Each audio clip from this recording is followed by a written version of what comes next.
ಒಂದು ಸವಾಲು ವಚನಗಳು. ಅದರಲ್ಲಿ ಮೊದಲನೇದು ವಚನ ಬಸವಣ್ಣಂದು.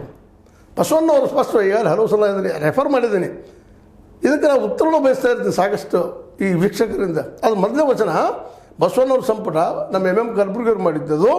ವಚನ ನಂಬರ್ 717 ಪುಟ 180 ಬರ್ತದೆ. ಸ್ಪಷ್ಟವಾಗಿ ಹೇಳ್ತಾರೆ, ವೇದಕ್ಕೆ ವರೆಯ ಕಟ್ಟುವೆ, ಶಾಸ್ತ್ರಕ್ಕೆ ನಿಗಳ ನಿಕ್ಕುವೆ, ತರ್ಕದ ಬೆನ್ನ ಭಾರನೆತ್ತುವೆ, ಆಗಮದ ಮೂಗ ಕೊಯ್ಯುವೆ.